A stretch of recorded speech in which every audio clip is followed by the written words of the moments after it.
kami mendapatkan kiriman paket babi ya. Ya. Kepala babi. Kiriman kepala babi. Ini dinilai, terus apa yang terjadi pas dikirim itu, apa yang terjadi? Ini semacam ancaman kepada para kebebasan pers, Pak. Udah dimasak aja. Kalau kepala babi udah dimasak aja. Andai kata itu ada kuping dan dagingnya, wah, masak kita, Pram. Ada juga anggapan jadi ancaman pembunuhan gitu, Pak. Gimana Pak responnya, Pak? Enggak lah, saya lihat dari media sosialnya Francisca yang wartawan Tempo itu, dia justru minta dikirimin daging babi. Itu kan semacam jokes lagi. Iya, sama artinya dia nggak terancam kan. Buktinya dia bisa bercanda, kirimin daging babi. Untuk yang ngasih babi, saya peringatkan Anda, kenapa ngirimnya mentah? Saya kecewa. Harusnya matang. Dan kupingnya sudah tidak ada. Itu bagian babi paling enak, Sen. Udah dimasak aja.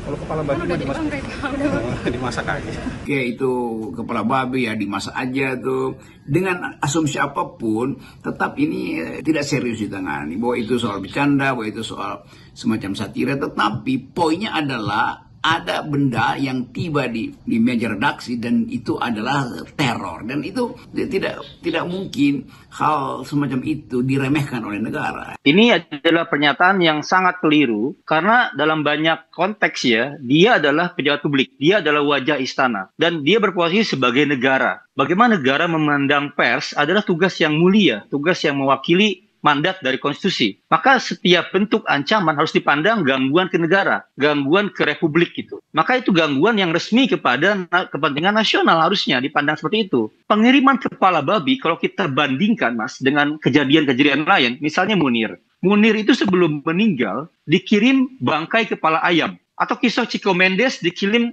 bangkai kepala kambing. Jadi simbol pengiriman kepala babi adalah simbol yang serius menurut saya. Ancaman kepada jurnalis dan media gitu. Dan hari ini Tempo menerima kembali ancaman dengan pengiriman bangkai tikus sebanyak 6 buah. Jadi ini kalau kemudian PCO bertindak seperti ini justru menyulut emosi kita sebagai warga negara. Melihat kelakuan, melihat tindakan pejabat publik yang seperti itu. Saya juga terus terang aja narasi ke rakyat mungkin kurang sempurna, kurang intensif. Ya, ini saya kira perlu kita perbaiki komunikasi kita kepada rakyat. Reaksi Presiden Prabowo hari ini agak mendesak karena meminta supaya komunikasi politik publik dibenahi oleh istana. Tetapi adanya teror itu harusnya dengan segera itu lembaga-lembaga negara itu harus bertindak tuh. Kelihatannya itu tidak bisa ditanggapi atau diatasi oleh para komunikator istana kan. Jadi juru bicara presiden hanya mampu untuk mengolok-olok balik tuh. Dan itu justru yang menimbulkan kesan bahwa manajemen krisis memang tidak dipahami oleh kantor kepresidenan yang mengurus komunikasi ini kan. Teguran-teguran netizen terhadap mereka yang menjalankan komunikasi publik di istana itu tidak diperhatikan tuh. Tapi apapun itu tentu saja teror ini yang sudah kesekian kalinya tentu saja menimpa teman-teman ya. Kami kira itu tidak akan membuat kami berhenti dan kami akan terus hadir untuk pemirsa juga pembaca Tempo. Dan Tempo juga berterima kasih ya Pramsen kepada teman-teman yang terus mengalirkan dukungannya nih. Emang ya, kelakuan pejabat Indonesia seringkali membuat kita tuh nggak habis pikir. Kok ada sih manusia semacam ini dikasih jabatan? Bahkan saya tuh sering banget gitu bertanya-tanya, kok ada sih orang setolol ini jadi pejabat di Indonesia? Bayangkan ketika diwawancara nih, kepala kantor komunikasi ketika diwawancara oleh wartawan yang menanyakan gimana tanggapannya terkait Tempo yang dikirimi kepala babi, dan itu adalah bentuk intimidasi atau ancaman terhadap pers gitu ya, teror terhadap pers. Jawabannya ini, udah dimasak aja. Mau ngelucu tapi kok ya nggak tepat. Kan bisa aja berikan statement yang menyejukkan, yang damai, yang menunjukkan komitmen menjunjung demokrasi dan menjaga pers. Seorang kepala kantor komunikasi presiden loh ngomongnya kayak gini, udah aduh, ini sih tolol banget sih bahasanya.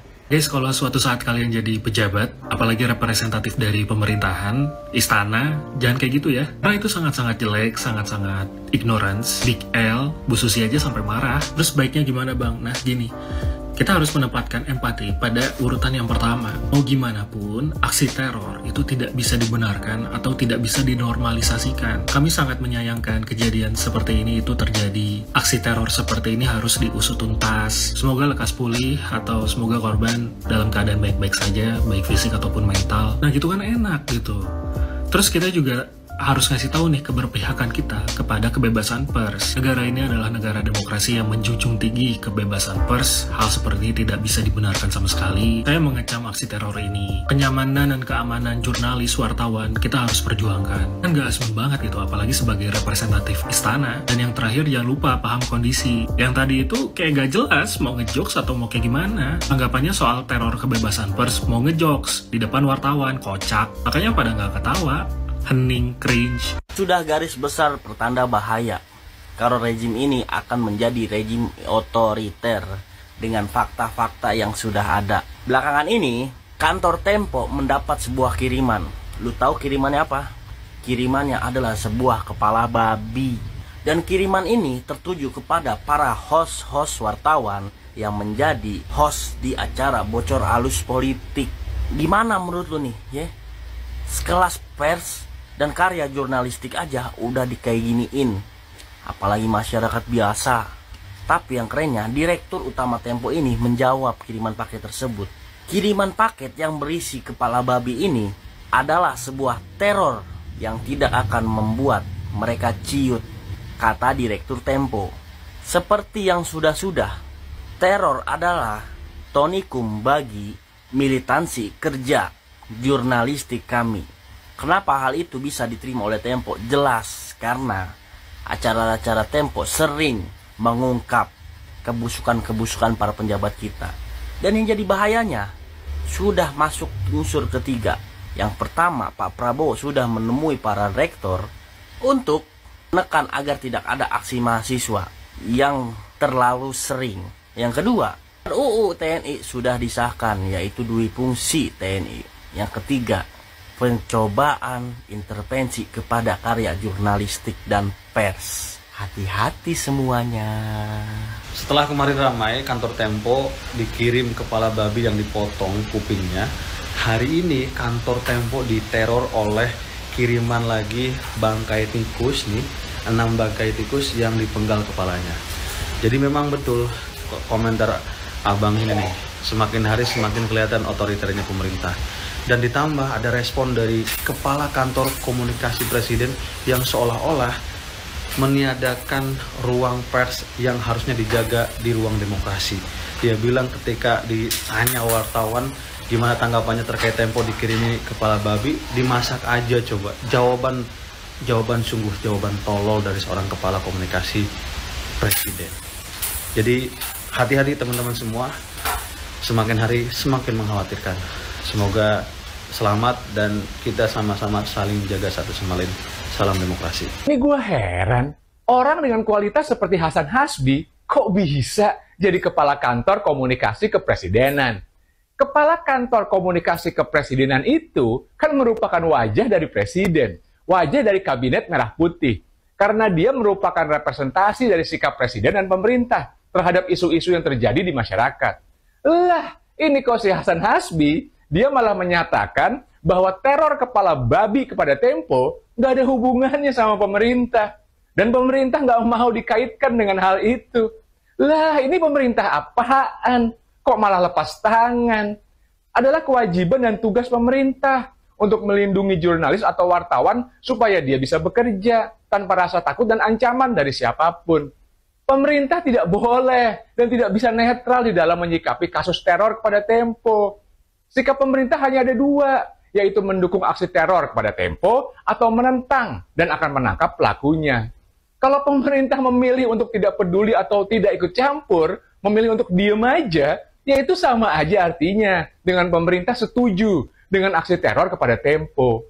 Kalau sikap kepala kantor komunikasi kepresidenannya aja kayak begitu, ya maka artinya sikap pemerintah cenderung mendukung aksi teror kepada Tempo. Karena mereka diem aja.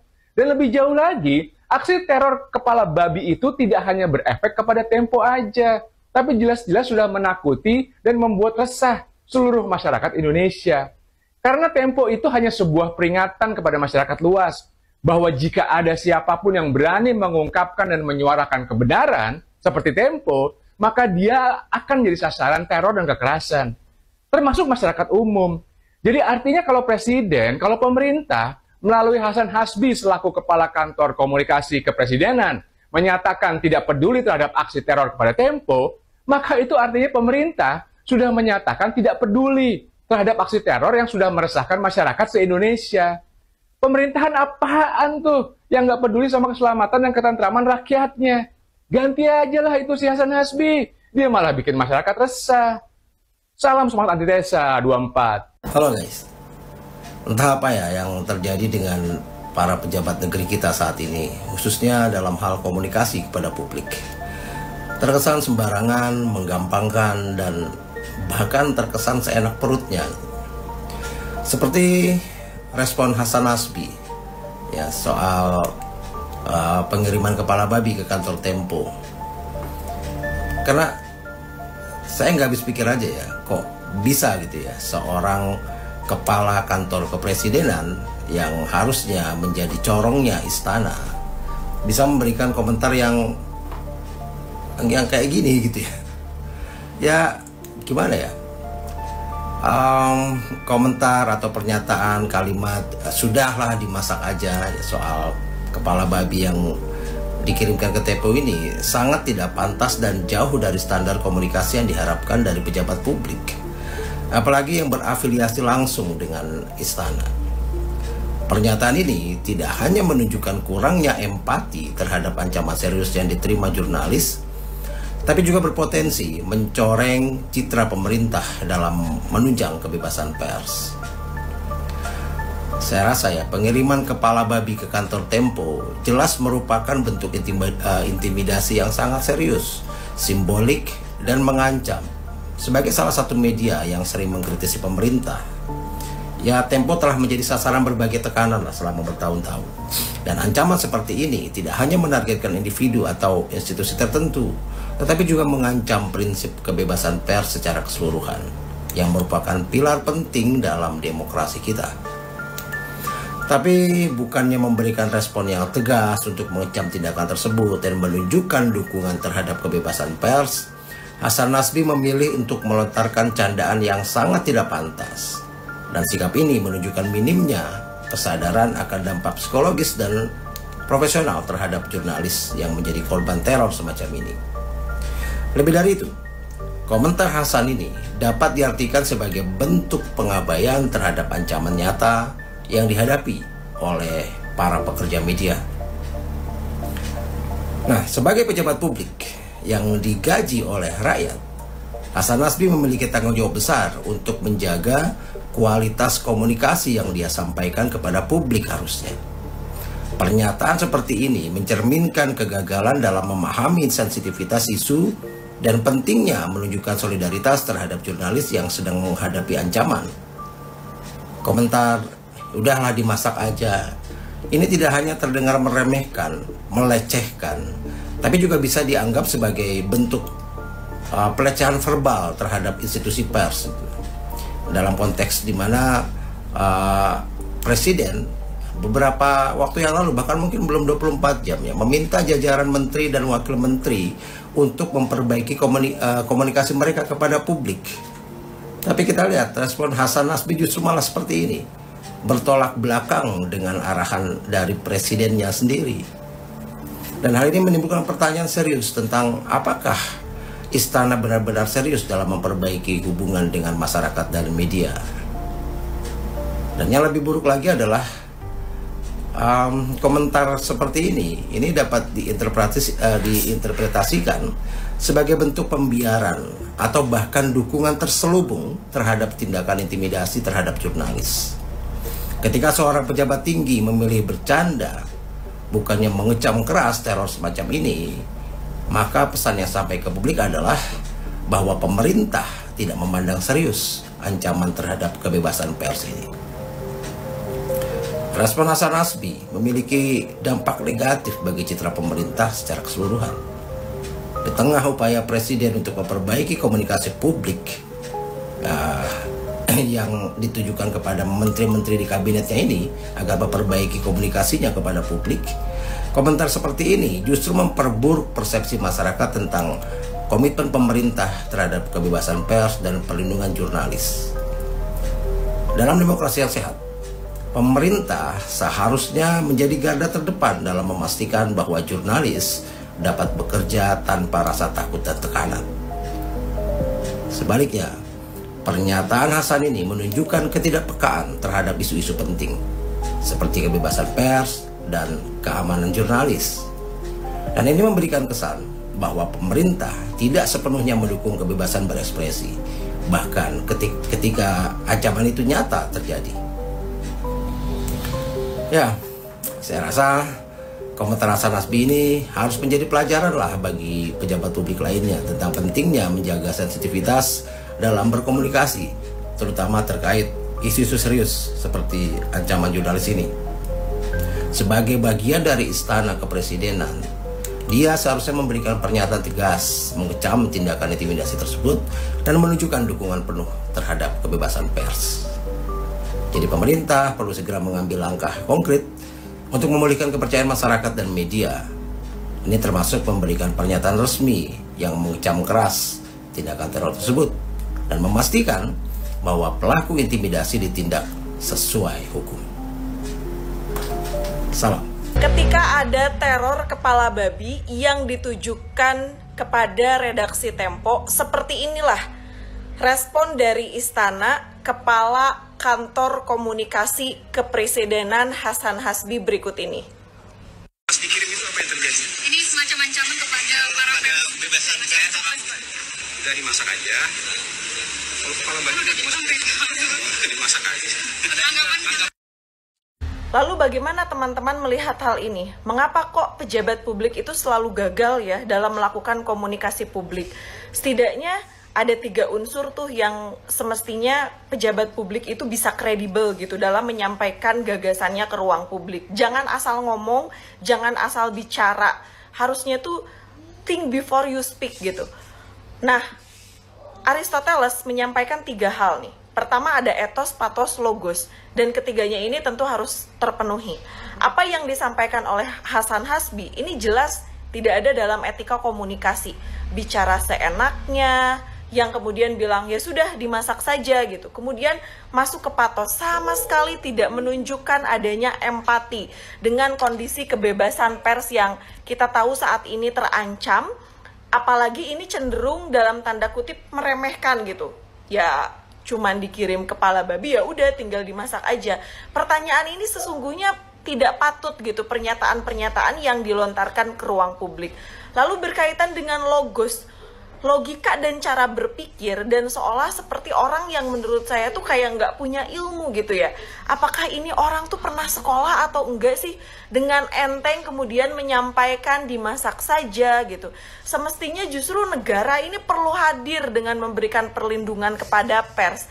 Saya melihat teror ini justru cukup terencana gitu, karena pada hari yang sama saat paket itu kemudian dikirimkan ke redaksi Tempo, kita lihat juga ada unjuk rasa di depan gedung Dewan Pers pada saat itu. Dan unjuk rasa itu kemudian menuduh bahwa Tempo itu terafiliasi dengan kepentingan asing. Saya nggak tahu entah siapa di balik semua ini, dalang dari semua ini. Seharusnya menurut saya ini bisa diusut tuntas sampai ke akar-akarnya. Siapa pelaku di balik rencana jahat ini.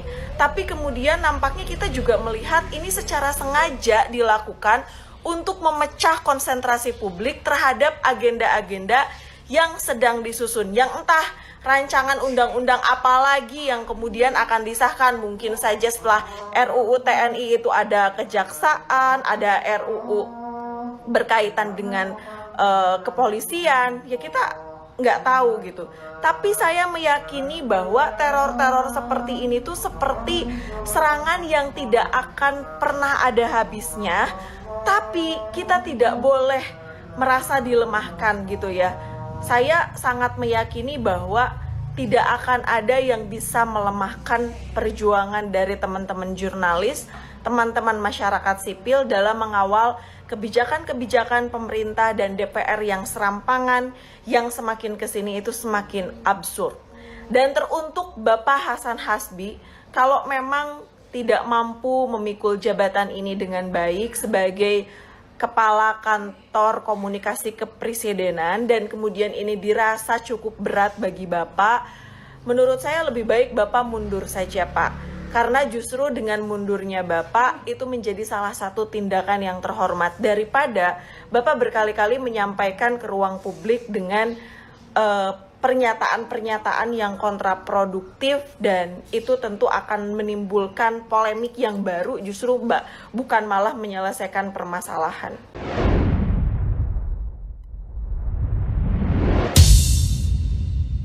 Assalamualaikum warahmatullahi wabarakatuh.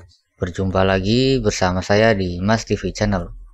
Barusan tadi kita saksikan ya sebuah video yang cukup menjengkelkan dan juga cukup membuat kesal para masyarakat Indonesia ya, dimana Kepala Kantor Komunikasi Kepresidenan yaitu Pak Hasan Hasbi yang di dalam video tersebut ditanyai oleh wartawan mengenai soal teror pengiriman kepala babi kepada jurnalis Tempo ya. Di situ responnya sangat mengecewakan sekali. Beliau malah merespon ya dimasak aja, kan nggak terjadi apa-apa kan. Seolah-olah meledek dan meremeh-temehkan peristiwa tersebut ya. Padahal kita tahu tadi ada di dalam video tersebut ada seseorang juga yang menjelaskan bahwa dulu juga sebelum almarhum Munir itu meninggal, sebelumnya sempat dikirimi potongan kepala ayam ya, yang merupakan teror yang sangat mengerikan sekali lah. Harusnya kan sebagai orang yang mengatasnamakan pemerintahan, sebagai wajah dari Presiden Indonesia, sebagai wajah dari pemerintahan, saat ditanyai wartawan mengenai hal tersebut harusnya responnya yang baik, yang bagus. Ini seolah-olah meledek seperti itu ya, dimasak aja. Responnya sangat mengecewakan sekali.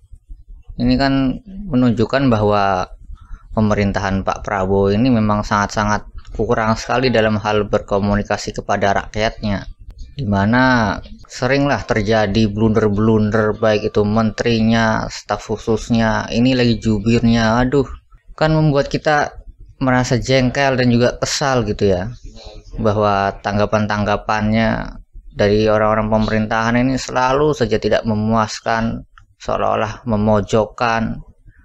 Belum lagi kemarin ada yang viral mengatakan otak kampungan lah, ada juga yang mengatakan kau yang gelap, bukan Indonesia yang gelap. Dan ini juga lagi jubir dari pemerintahan malah mengatakan ya dimasak aja itu soal teror pengiriman potongan kepala babi oleh jurnalis Tempo. Ini kan aduh sangat miris sekali lah melihatnya, seolah-olah kayak orang-orang yang nggak berpendidikan gitu loh. Katanya ahli komunikasi segala macam, tapi di mana membangun komunikasi kepada publik, kepada masyarakat saja harusnya kan ditanggapinya dengan ya sebagai wakil dari Pak Presiden, kami sangat mendukung jurnalis Tempo, kami akan berusaha mengamankan keamanannya dan juga ikut membongkar siapa yang meneror dan mengirim potongan kepala babi. Harusnya kan seperti itu, karena kan para jurnalis ini kan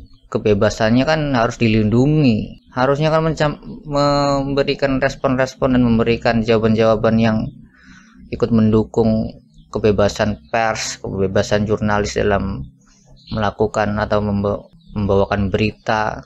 Ini kok malah seperti ngeledek, seperti ya remeh-temeh lah menganggapnya, padahal ini sangat serius sekali loh. Kalau kebebasan pers dibungkam, kebebasan pers diancam seperti ini, masyarakat kan ikut takut juga mau menyuarakan suaranya, mau menanggapi isu ini, isu itu, takut nanti juga diteror, nanti juga rumahnya dikirimin apalah, inilah, itulah.